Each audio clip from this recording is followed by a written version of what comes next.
What's up, everybody? It's Miles Turner, the Indiana Pacers. You're listening to the Paceroos Podcast. Be sure to follow @Paceroos on Twitter.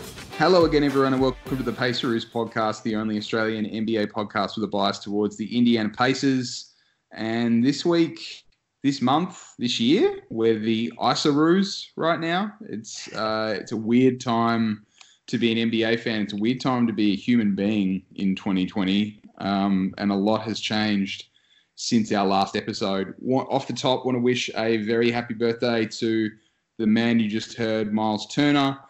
We don't get to see Miles smothering chickens for a little while yet, but it's been a pleasure to watch him this season. Thank you for doing the intro once again, Miles, and I hope you had a happy birthday. I'll get to my usual co-hosts in a second, but it's been a very, very weird month in the world, culminating with, obviously, the NBA shutting down for the foreseeable future, along with all sport, really, across the world. We've decided to do an episode, answer some questions for you guys, talk about our own experiences, and try and be as positive as possible in a world that probably needs a little bit more positivity right now. So we'll do our very best, and we thank you very much for listening. We'll try and keep the COVID talk just to the start of the show, but then we'll get into your questions. And Justin, it's a weird time to be alive right now. Yeah, extremely weird. I kind of look back at the last 2 or so weeks of life, and geez, it's felt like three to 6 months, hasn't it? I still remember being at work when Utah were playing OKC, I think it was, and the official came running on the court and suspended the game, and then it came out Rudy Gobert's got coronavirus, and I think since that moment, obviously for me personally, my life has changed so much, as has everyone's. But it just feels so long ago. One thing I will say, it's great to see everyone on Twitter, posting old clips of basketball games they enjoy watching and doing all quizzes to get people, still excited and through the day, I guess, now, because, like you mentioned at the start of the show, Adam, we're all kind of in isolation right now. Yeah, it's a weird time. I was actually in an Airbnb in a very small town in the South Island of New Zealand when the Rudy Gobert news came through, and I was sort of watching it in real time because NBA games are on in the late afternoon in New Zealand, and it was definitely the day that everything changed for me, and it was the day that I knew that I was probably going to have to hit up some New Zealand shopping centres and grab some toilet paper and stash it in my luggage on the way home because I wouldn't be able to get any when I got home, which is exactly what we did. We got supplies from New Zealand and then flew back to Australia, and I'm glad we did because it was pretty crazy when we got back there. And I remember going to a grocery store when we got back, the night that we got back, and it was like walking into a different country. Like just nothing was there, no meat, no bread, no milk, no nothing. It was a very, very weird situation. Alex, what's your experience been like the last couple of weeks? Pretty similar to you guys, I think. But for me, the biggest one was just uni shutting down, obviously in my second year. So everything just moves online. They already have a cloud thing set up for us, so not too big of an issue. But I think for the rest of the designers out there, I know, Justin, your brother's been hit pretty hard by this. So just the freelance workers, we haven't really got anything because all our work comes during the season. So with the season ending and for every sport, there's just no work really. So I guess more time to make some old mixtapes. I've got some throwback ones going. Released a Danny Granger one the other day, which, Justin, I'm sure you liked. But loved it. Popeye Jones coming. Please, Sarunas Yaskevicius is next. I'd say. Is that right? I don't know. I've got some more in the works, but I might have to get some end of the bench players going. Can we get an Ike Diogo? That's just not going to happen, man. I'm sorry to say. Come on, mate. I've seen it all. I've seen someone request a Shane Whittington one. Someone requested a Chase Budinger one. So let's get weird. Yeah, people are getting a bit interesting. I've seen some pretty embarrassing mixtapes going around on Twitter, as I'm sure we all have as well. So I think we're all doing incredible Lou Udmanson one the other day. Right. Yeah. I think so people. I think, to your point, the humor of people comes out in these situations, and some people just want to make others laugh, and that's it's been awesome to see. I think the meme that I love is posting a mixtape of a really obscure bench player and talking them up like they were some sort of all-star, and then posting, you know, a 3 or 4 minute highlight tape that makes them look like they were, when there's no way that they were. I mean, the Lou Admonson one just tickled me. It was the best. I've seen some really, really weird ones over the last couple of weeks, but it's interesting you talk about university. Obviously, we're all sort of from a bit different walks of life, even though we're in the same city. I've got kids that can't go to daycare or childcare at the moment. I'm working from home. My wife's working from home. It's a bit of a weird time. We've kind of been locked in the house aside from occasional trips to the grocery store. We got back to the country 6 hours before the international lockdown started, so we technically don't have to isolate, but I don't think the virus has had that night off for some reason, so we kind of are anyway. Justin, you've obviously working in an industry that hinges on sport, and you've probably been hit the hardest out of the three of us. Has it been a bit of a surreal experience for you? Yeah, I mean, I remember saying to my best mate a few years ago, it's great being in an industry where it can never stop, like in the sporting industry. There's always sport on no matter what, you know. There's never always... say never, apparently. Yeah, and I've been proven wrong. But yeah, it is extremely tough. And one thing I will mention, not even just my employer, but just people are really good. Like definitely Australians. I think when people go through something, everyone really steps up to the plate, and the amount of support that I've been given from my family and friends, but also co-workers who have, you know, either got their shifts cut or, you know, are out of a job now. I guess everyone's just been so supportive, you know, out to lend a hand, and yeah, it's a crazy feeling, and I think everyone just kind of wants to know when this is over so they can get back to work. And it's one of those weird feelings when everything's back to normal. It's hopefully maybe in 5 to 10 years, it's going to be a blessing in disguise where people actually appreciate going to work, and they appreciate going outside and talking to people and going to a bar and having a beer. Things we take for granted on a day-to-day basis might be a bit different for people now.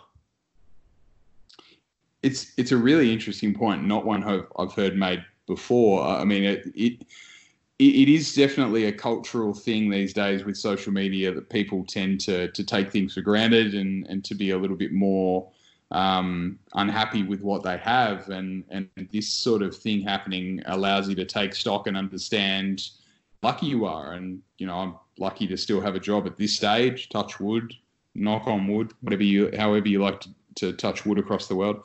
You know, I'm lucky. I'm one of the lucky ones. There are people that are not so lucky in the way of work. There are people that are not so lucky in the way of sickness.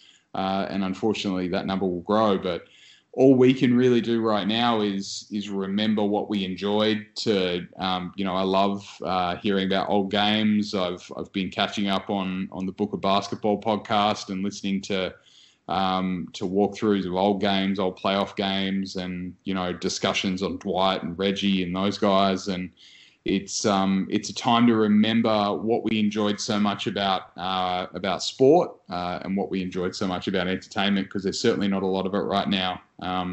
Video games are getting an absolute belting at the moment on my television of an evening, because it's probably the only thing that I've got left in terms of a form of current entertainment. But yeah, it's a very weird time, very, very weird time indeed. We'll get to some questions now, I think, and I'm sure there'll be a little bit more COVID talk throughout the episode as it comes up. But before we do that, any other points you guys want to cover on the last couple of weeks of what's happened, or any other shout outs or anything else you'd like to address? Just want to say quickly, sending thoughts and prayers from all of us to Carl Anthony Towns and his family. Yes. Obviously, that news was absolutely terrible. Hopefully his mum does all right. I know she's currently in a induced coma, I believe. So hopefully everything's all right with that family. Yeah, watched that and immediately quit the internet for the rest of the day. That was my fill of bad news. So all the very best to Carl Anthony Towns, and It's admirable that he was able to jump online and deliver such a heartbreaking message about his mother at this stage. We wish her all the best, and we wish her a full and speedy recovery. But it just emphasises that this isn't a joke. This isn't a I'm going to catch it and it's all going to be okay. It may not be okay, and it may not be okay for someone that you accidentally give it to. So, to the spring breakers on Miami Beach, you're all pack idiots. And if you listen to the podcast, please stop listening. And the Bondi Beach folks as well. And Bondi, yeah, exactly. We're no better over here. 20,000 odd people on Bondi Beach. You're all idiots. So we'll get to some questions because we need to lighten the mood a little bit from that conversation. And Justin, you put it out to our Twitterverse. What do you want us to discuss? And I'm going to kick it off with one of the weirder questions we had, and it was around the Tom Hanks Vegemite to butter ratio. Your brother Justin decided to throw that one in there. I don't know whether you saw, but Tom Hanks and his wife Rita Wilson have obviously been suffering from COVID-19, and they were in isolation. They posted a photo of a couple of pieces of toast laced with Vegemite, and I was immediately disgusted. I think it should have been reported to the authorities immediately. Tom Hanks should be in jail. Everyone knows that you put a heart attack inducing amount of butter on your toast and then a sprinkling of Vegemite, just a smattering of Vegemite, just to add to just to give it a bit of bitterness and a bit of taste. I don't know about you guys. Justin, I'll start with you. What is your Vegemite to butter ratio on your toast? Mine is about 10 butter to 1 Vegemite. Oh, no wonder why he was sick. It wouldn't have been from the corona. It would have been from the high dosage of Vegemite he was having. Yep. But yeah, too much vitamin B. Yeah, it's funny. All Americans, like when you see guest stars going like Jimmy Fallon and like Conan O'Brien, and if you're an Aussie like actor, they'll always like bring out the Vegemite, and people always just lather it on like way too much. I swear they eat like spoonfuls of just Vegemite, not even toast. And then they're like, Jimmy Fallon's like, oh, that's disgusting. He said, yeah, because you don't eat it by the spoon. Yeah, exactly. you lather it on to our American listeners. So yeah, there's a tip for you. If you get Vegemite, it's just a small spread on the toast. We might have to bring some over to Indiana if we're ever over there. I did do that when I moved there for a while, and all the Area 55 boys absolutely hated it. Just treat it like a condiment just a smattering, like as much pepper as you would put on a piece of steak or something. Like put that amount of Vegemite on your toast. You want a very small amount of Vegemite. Now my wife disagrees with me on this. She thinks it's about a 50-50 ratio. But in other news, I'd file for divorce. But I don't agree. I think there needs to be a significant amount of butter and a very insignificant amount of Vegemite overall. So that's a great question. So thank you to Tyson for that question. Another really weird question. If you had to pick an Australian snack to describe the Pacers season this year, what would it be and why? So you've been thinking of this one, Adam. I've been thinking of this one. And you know what? I don't expect our American audience to really know it. I think they're going to have to do some Googling. But I'm going to compare this Pacers season to an iced Vovo. And it's a delicacy in Australia. It's a biscuit. It looks very, very presentable, very impressive. From the outside looking in, it looks really impressive. But when you eat an iced Vovo, you're immediately unimpressed and you wondered where things went wrong. And, we all had really high expectations for the Pacers season. And in terms of the injuries, I'd say that it's unfortunately been more of an ice Vovo season. And obviously our season has been drastically cut short by COVID-19. So I can't give it a good snack at this stage. I can only look at it holistically, and I'm giving it a snack that isn't that great. Alex, what do you think? This is a tough one. I'm going to actually go with a Lamington because I think I think they're good, but they crumble the second you touch them. Wow. So Yeah. I'm going to say that sums up the Pacers season. You know, they've good on paper. When they're fully healthy, they're good, but just can't keep it together, and they are injuries left, right, and center. So I feel like that sums it up pretty well. Justin? I'm exactly the same as you, Alex. I was going to go around that kind of thinking, and I was going to do some mainland cheese and crackers. The one you get on the plane, no matter how careful you are putting it on, they're always going to crack, and someone's always going to get injured. So, with the pack I've got, Brogdon's in there, Jeremy Lamb's in there, and Oladipo's in there, and all three biscuits cracked. Oh, for the record, I would say that the Pacers overall as a franchise are a caramello koala. You know exactly what you're going to get every single time. Yeah. Yeah. You're going to get good contracts. You're going to get top effort. You're going to get players that are undervalued delivering above the performance they've delivered elsewhere. And when you get a caramello koala, you know you're going to walk away satisfied. You know, it's all going to be good. So I hope next season is back to our caramello koala. And I fully expect their graphic made by a hater tomorrow with a caramello koala getting swept in the first round. Yeah. Probably a Celtics fan, unfortunately. Yeah. All right, so some actual basketball-related questions. I haven't thought about actual basketball in a while, so this will be interesting. Who do you see the Pacers splitting ways with this offseason? Who will fill their shoes? What free agents can we go after?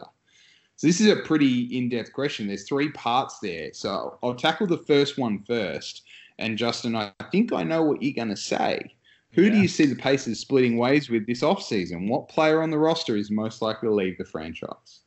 I know who you want me to say. Say it. I'm trying to think of a starter. I actually can't think of anyone but Aaron Holiday. Like, I'm sorry, I really tried then. There it is.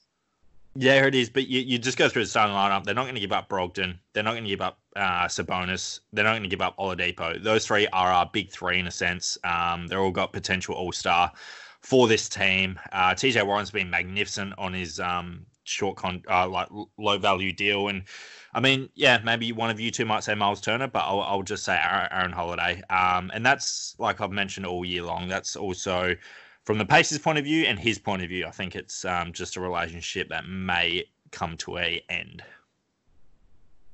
For me, it was a little different. I had a similar answer, but my answer was the Holidays.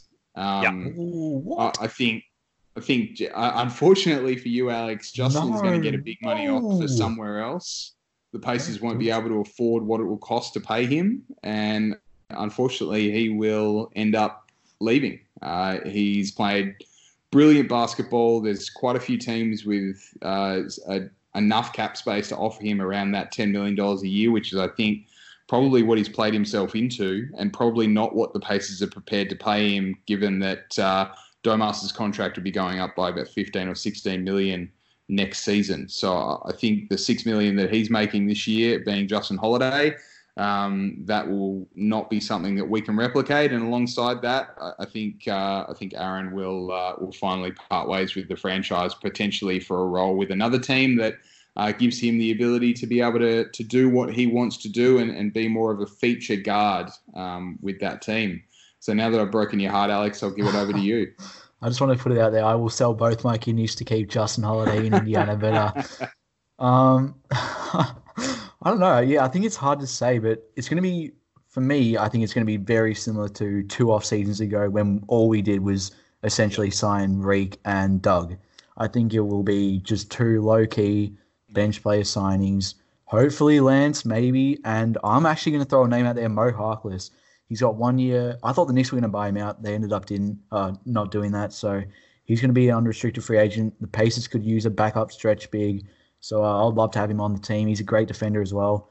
But I'm kind of curious who you guys think we're getting back in an Aaron Holiday trade. If we do part ways with him, what do you see his value at the market? Is it a first-round pick, or is it a good role player, or who are we getting back in that deal?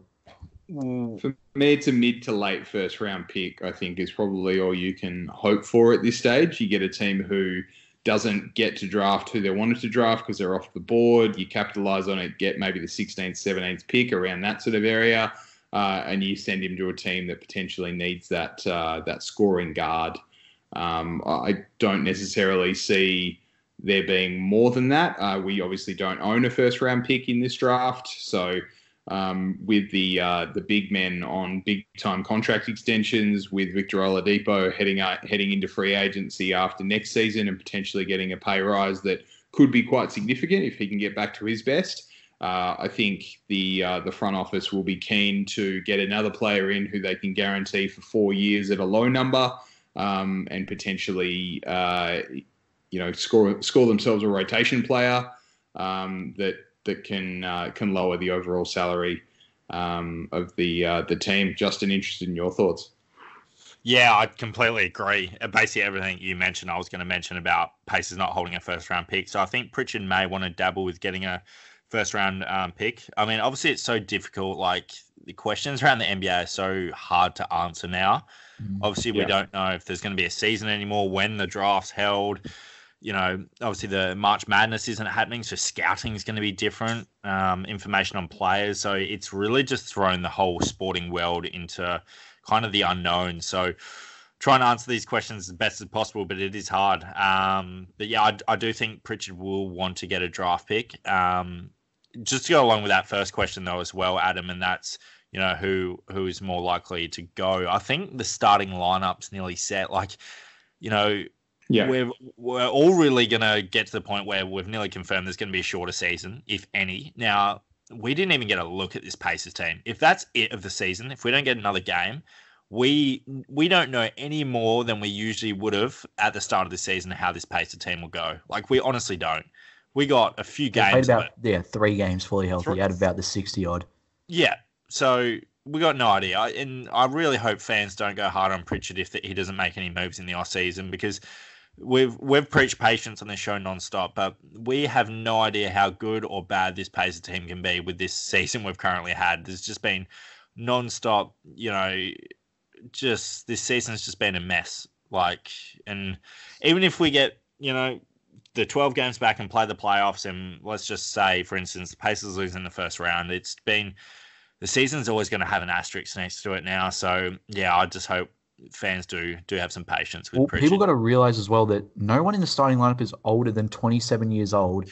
And outside of Victor Oladipo, Miles is locked into 4 years. Domas is about to get another 4 years locked in. Brogdon 4, Warren 3. So, everyone's locked into long-term deals. I can't see KP parting ways with any of these guys.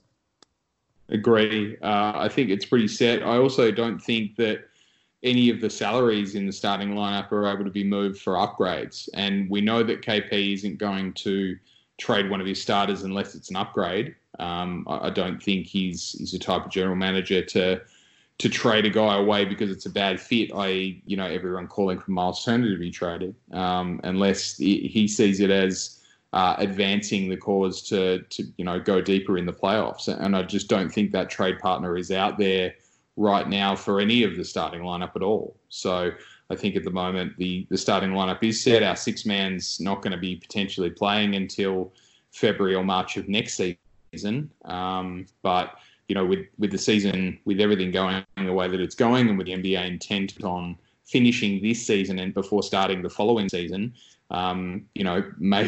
maybe Jeremy Lamb only misses the end of this season and doesn't miss a lot of the following. Maybe the next season starts around Christmas and he's back in January or February. So we can only hope that his rehab's going well. He doesn't rush back, but he may not miss as many games as we thought, or as much time as we thought, because of this unfortunate circumstance, which is, every cloud has to have a silver lining, and we've got to focus on positives, don't we? So it's weird, but yeah, in terms of free agents that I can see us targeting this season, I think the lack of performance of Goga's been quite glaring. So I can see us turning to potentially an old flame in Jan Mahimni, and trying to get him back on a lower deal. If Goga doesn't come on and doesn't show a lot in and around the end of the season, whenever that may be. there's a few centres that are unrestricted free agents that could add something to the bench. You want a guy at the end of the bench you can call upon, like Kylo Quinn was for us last year. And I think that Jan Mahimni is that sort of a guy. The other guy, we talk about players who always play well against the Pacers. May as well give Bismack Biyombo a few $1 million to not torch us twice a season. So now might be the time to have against us. Yeah, now might be the time to have Bismack at the end of our bench because at least he won't torch us. He'll be torching everyone else instead. But Justin, who's most likely to be on our radar from a free agency standpoint in your view?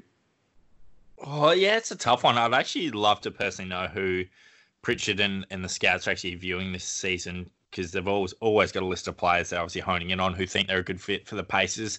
I'm just going to say this guy because I know we're not going to get him, but I love him. I think he would be, with Brogdon's injury troubles, having a real good backup, and I'd love Fred VanVleet. He's a free agent next year. Obviously, he's going to get a whopping deal. I think he's very underrated in the league, and for him to come off the bench or even start with Brogdon's injury, he would be. He's a big time player. He's obviously won a championship. He nearly carried that, I think, Game 6 with Raptors versus Warriors last year, and he's someone I highly rate. Awesome. No, it's a good one. I love it. Thinking outside the box, not something that I'd ever considered before. Alex, anyone you'd like to add for free agent targets? Marcus Morris is an unrestricted free agent. Honestly, yes, get him in an Indiana Pacers uniform at this point. I don't know. He would be asking for too much money. That's the only thing with free agency this year. If the Pacers don't make a trade, they just who can we sign that's worth more than the mid-level exception? So I think Morris would probably be asking for 12, 13. I mean, he's averaging almost 20 points a game this year. So I'd say he'll get around that $14 million contract, which we just can't afford. But when he is a free agent, I don't think he is yet. But Patty Mills, we got to get him in a Pacers uniform one day. Yes, I would kill to have him in Indiana. He would be my dream. Yeah, agreed. Interesting question. Our favorite Netflix shows right now. As I said, not watching a great deal of Netflix. What I am watching is 30 for 30 documentaries. I'm almost finished Chuck and Tito, the documentary about Chuck Liddell and Tito Ortiz from the UFC about 15 years ago when they had their couple of massive fights. That was when I was a huge UFC fan, back when I was about 20, 21 years old. And Chuck Liddell and Tito Ortiz were like, worldwide stars. They were stars before, all of the current crop of UFC stars came along, like John Jones and the like. But yeah, they were the light heavyweight champions, and along with Ken Shamrock and Randy Couture and those guys, they were unbelievable. The UFC was just starting to blow up, and it's a very, very cool documentary.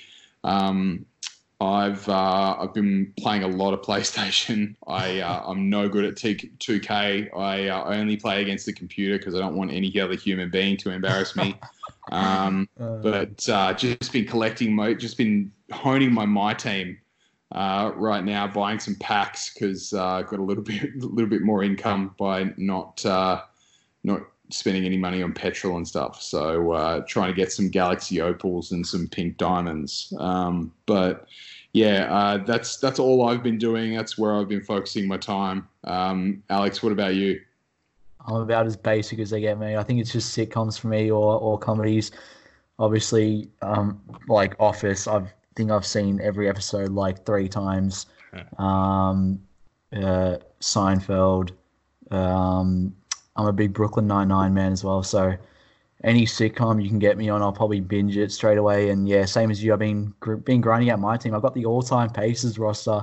So Adam, if you want to catch these sticks, I might have to give you a big L. But I'm on PS4. So if you're on PS4, then yeah, you can wreck me online at 2K. That's for sure. And I saw that Justin, our man Brian Bowen, just wanted to give a shout out to him. He won a 2K game on a live stream the other day against Frank Kaminsky.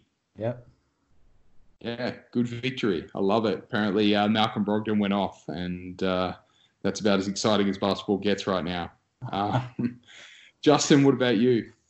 Yeah, I was going to say the same. Alex obviously watched The Office every season 1 to 7, and I'm a huge Ricky Gervais fan, so I watch his stuff on rerun all the time, like Afterlife and Derek. He's a funny guy, so yeah, I watch his stand up as well, and a bit of YouTube as well. Obviously, the other day I was going to message both of you saying I'm watching. Someone uploaded the top 50 players of the Pacers history, and I watched that, and that brought back some really good memories. It was about 15-20 minute clip, and brought back some really good memories. But for anyone listening who knows me personally, they know I can't lie without saying I might dabble in the old Married at First Sight. Which you're missing right now, aren't you? You're missing that. I know I'm missing the show right now. I believe you sacrificed it. I know, so I sacrificed it, but it will be on 9 now. So, very intriguing. There might be a cheating scandal tonight, guys, so feel free to tune in. Nice. Yeah, I love it. I haven't got into it this year. There's too much negativity in the world without getting into maths, that's for sure. It's bad times. It's really, really bad times. All right, what other questions have we got? We've got Adam Cox asked us 4 different questions. So I'm just gonna ask the one that interests me the most, and we'll see if we can get to the others. If the playoffs drop down to a 3-5-5-7 format, does that help or hurt Indiana? I'm gonna give my answer straight up and say that it absolutely helps Indiana. I think any team that is seen as at a lower talent level or has a lower number of wins than the top seeds is advantaged by less games being played because there's more opportunity for something weird to happen. So if it goes to a 3-3-3-5 or a 1-3-3-5 or something even, then I think the less playoff games, the better for the Pacers because weird stuff can happen, and that's where upsets happen. What do you guys think, Justin? Yeah, I think the same. The less of the games, it always improves the underdog's chance. Obviously, you'd rather go against LeBron or Giannis 3 times than 7 because the longer it goes, the less chance you got of winning. So it's funny, Adam's actually I was going to say my boss, but right now he's probably not my boss because I'm well gone. But Alex, I actually want to tack on another question. You can answer the 3-5-5-7 format as well, but I actually want you to answer because I'm really interested to hear what your answer is about Adam's first question. That's who would the Pacers get in return for Miles Turner in a trade? Yeah, I don't know. That's a tough one. I've always said that if a team's going to go out and trade for him, it's going to be the Boston Celtics. And, I mean, if we're talking salaries and who would fit Miles' role, it has to be Gordon Hayward, I think. So, you would move Domas to the 5, Gordon at the 4. I don't know if that would work, but it's hard for me to see what teams, I don't know, because you have to get a big back for him. That's the only thing. I can't see TJ Warren playing at the 4. I don't think that'll work. No. Domas has to go back to the 5 if you trade him. So, how many other 4s are there around the league? Maybe Danilo Gallinari's pretty similar salary. He's making. Do you guys think there'd be? Do you think there'd be any other contender that would want Miles, or it'd be a team? I think the Raptors. Raptors? Do you think well, Raptors? Yeah. I'm looking at teams that need a center: Boston, Toronto, and then out west. I mean, I think the Clippers would be super keen to have him, but they just don't have any assets. Yeah, and they don't have enough salary either. So. No, and I mean the Lakers would too. Let's be honest, but we don't want any part of Kuzma. I would suggest. No. So yeah, looks like the guy from the Eminem Stand video. But the thing with I don't think people understand for the Trey Turner crowd. I really don't think people understand how much that will actually hurt this team defensively. You guys know my stance on it. I'm strongly against it. We're a top 10. We've been a top 10 defense every time he's been in the league. Every year he's been in the league. So if you trade him, there goes your anchor. He knows the system. He's one of the best shot blockers in the league. And I've said it before, but he can guard 1 through 5. He's switched out on the point guards this year and shut them down. So, you're not going to get a guy who's as good defensively as Miles in return. So we can sit here and talk about proposals, but yeah, I think KP would be unless Miles actually requests, I think KP would be a bit stupid to let him go. I think for me, it's very straightforward about this Pacers team, and that is if Victor Oladipo is an all-star and each player is playing to the level that we've seen them be able to achieve this season, i.e. Brogdon early in the year, TJ Warren's been consistent, Domas has been consistent, Miles obviously hit his defensive best. If Victor Oladipo is an all-star and playing alongside those four guys, then we have the ability to be able to be a top 4 team in the league. Yeah. I think fully healthy, I think the Pacers can go up to just about any team outside of Milwaukee. Yes. Yeah. I think they can challenge any team, and the only teams that will bother them are teams where they can't throw someone at their best player. So Giannis is obviously an alien. Kawhi is going to be tough to guard. LeBron and AD are going to be tough to guard. But Miles is capable, obviously, protecting the rim to some extent, and we've seen that LeBron doesn't want to go anywhere near the inside when Miles Turner's there because he knows that he's going to be challenged. So the issue at the moment is that we need a guy to come off the bench, that 6-man. We need that Thaddeus Young. We need the ability to be able to throw someone at the other team's best player to play a role, to limit their ability to score, to limit their ability to influence the game. And Justin, at the moment, we have Justin Holiday. He can fulfill any role that we ask of him, but I would argue that he's not necessarily capable of fulfilling that specific role, which is probably the thing that's missing. Yeah, it's funny doing this podcast with you guys because I feel like as soon as I'm about to bring something up, someone always says it. And Adam, you did that exactly then when you guys were just talking about, Pacers could be a top 4 team in the league if, Oladipo comes back as an all-star or a superstar. And I was about to mention it, we need that 6th man. Like all the good teams have a really good player who comes off the bench, puts up big numbers and hits a clutch shot. We don't have that right now. I couldn't agree more with you, Adam. And yeah, I think, it's a pity this break's happened because our last game was against the Boston Celtics, and Oladipo looked bloody good.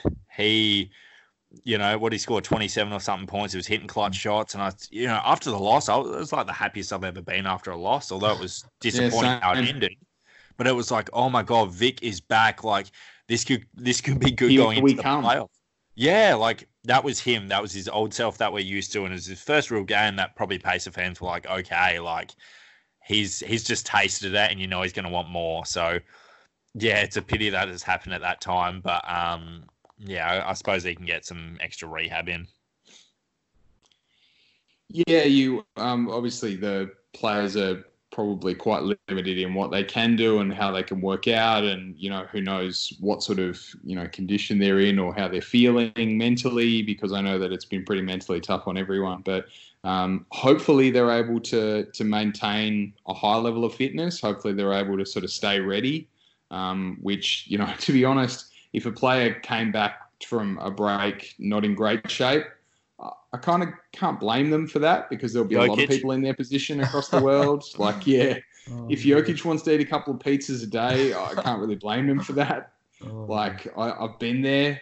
I can understand that. But, I can't really blame anyone for any sort of reaction or dropping off a little bit in this climate, because it's very easy to do mentally and physically. Can I actually jump in and ask you both a question, because it's something that's pondered on my mind. I'm actually not sure what way I sit on it, and that's if Adam Silver cancels the remaining 12 or 16 games or whatever's left and goes straight into the playoffs, do you think we'll see a magnificent playoffs because everyone's healthy, raring to go, or do you think it'll be poor because everyone's going to be rusty?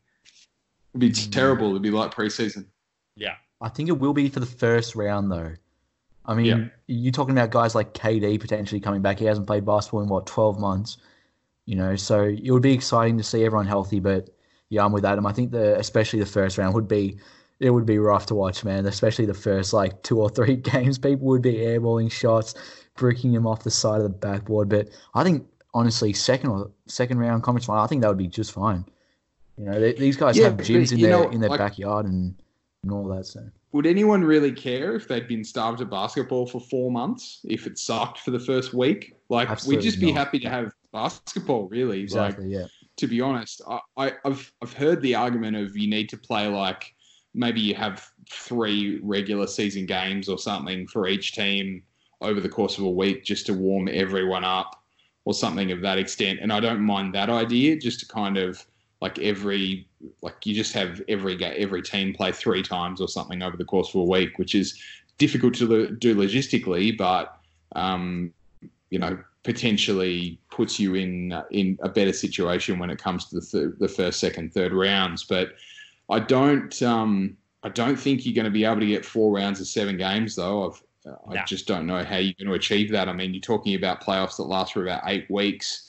You're going to have to condense that to 6 or maybe even 4 weeks. So you're going to have to make it even 3-5 game series in some situations. I think they'll still keep the finals at 7 games regardless. But I think there'll be a lot more back-to-back playoff games potentially as well, just to kind of get them done. I'm really interested in how they would do the draft, how they would do the off-season, free agency, the moratorium, all those sorts of things. I feel like it'd be a real calm before the storm type situation where we don't have any basketball and all of a sudden we're flooded with activity over the course of maybe 6 to 8 weeks. So it'd be pretty crazy, but yeah, I don't know how they're going to do this, and I just hope they find a way and that everyone stays safe and healthy and we can get back to playing some basketball soon. Steve Smith is a player that's played Australian cricket for quite some time, and he's quite a good cricket player. He's been a good cricket player for some years. Joe Has 12 has asked, if you had to compare Steve Smith to a current or past Pacers player, who would it be? Joe, that's the weirdest question we got, mate. I like it. I'm not hating on the question at all. I love it. I love weird questions. Please keep the weird questions coming, because if we're going to keep doing episodes, we're going to need really weird questions to discuss, because we won't have a lot of basketball to discuss. No, Henry, we're not talking about Jamal Murray tonight. But why not? Steve Smith, his Twitter just got hacked, or his Instagram just got hacked. It was just a casual hacking, man. That's all. Casual. There's nothing casual about it, boys. Did you boys see Lillard and CJ McCollum on NBA's Live? Yeah. I did not. No. That was absolutely hilarious. Lost. Oh god. Not safe for work. Steve Smith is a great Australian cricketer who got caught cheating. In terms of comparing Steve Smith to a current or past Pacers player, I guess I'm going to compare him to Jermaine O'Neal, because really good player, probably slightly underrated in the context of history, but a big black mark right as his at the height of his career. And wait, are we doing Steve Smith the cricketer or the basketballer? I was going with the cricketer. Yeah, that's what I was going with the basketballer.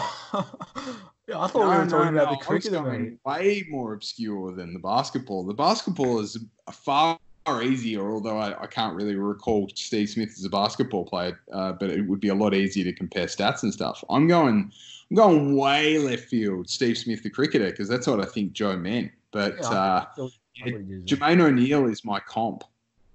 Well, if you want me to answer it as the cricketer, I've got no bloody idea, because I've never watched cricket in my life. So Joe is from England, who asked the question, so I'm sure. So maybe it is. Well, how about I say I'll compare him to TJ Leaf, because I've seen as much as Steve Smith as I have TJ Leaf.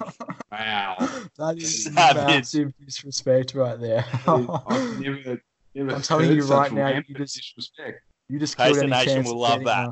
Killed any chance of getting Steve on the show, I think. Yeah. What about you, Alex? Cricket's fine. Cricket's okay. Don't knock cricket. I honestly cannot answer, because for me... Aren't you a cricketer, Alex?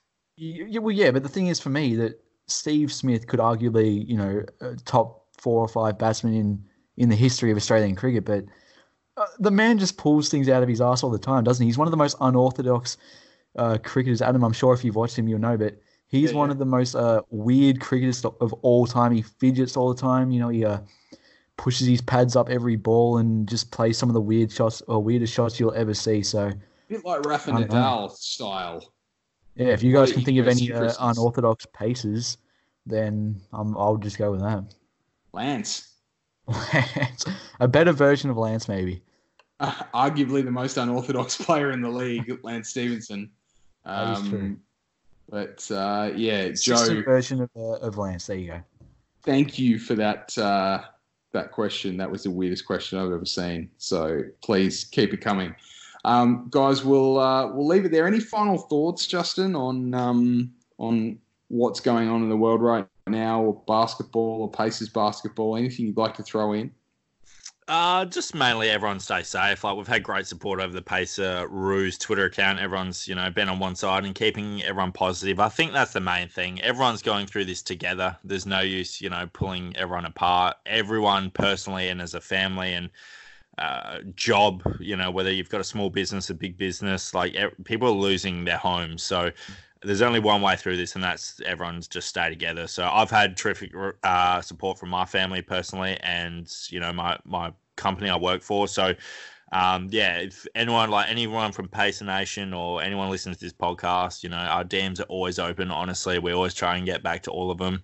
If anyone needs a chat. Good call. Echoed. Alex, anything from you? Yeah, just reiterating that. Just everyone stay safe. If you can, try to stay indoors as much as possible. Play 2K. Destroy Adam if you have to. Just keep posting Pacers throwback clips as well. I'm absolutely loving it. I saw some Roy Hibbert highlights the other day, and I was here for it. So, we saw a TJ Leaf high school mix. That one I didn't enjoy that one as much, but if you've got I'll just leave it to that one. But if you've got some old highlights, post them up for us. I was actually going to say my final thought is I think what we'll do is we'll get a bit of a thread going where if you find or if you've been watching links to old Pacers basketball games on YouTube that you encourage others to watch. We've got a lot of free time on our hands these days. So if you've got links, if you've got old games that are available, if you've got games that you can upload onto YouTube and share them, then we'll put a post up on Twitter shortly to ask anyone to post old games up, and obviously we'll all have something to watch, because in the absence of current Pacers basketball, I'd love to watch some more old Pacers basketball. And being a smaller market team, there's not as much as we'd like up on the interwebs. So if anyone can help us out, share some cool games from the 90s, from the 2000s, anything really except for the brawl. Don't share that or I'll block you. I'll post some. I'll tell you what. I'll post some ABA highlights for you boys in that thread. Nice. Love it. So let's all come together. Let's watch some more Pacers basketball, and feel free to send us any questions. And as Justin said, feel free to get in touch if you even need a chat. We're just 3 guys from Australia, and we're all going through something pretty crazy right now. Guys, thank you so much for listening. We'll do our best to provide you some more Paceroos episodes coming up over the course of lockdown, and we invite everyone to stay in their homes, shelter in place, stay safe, keep a social distance, and don't get sick.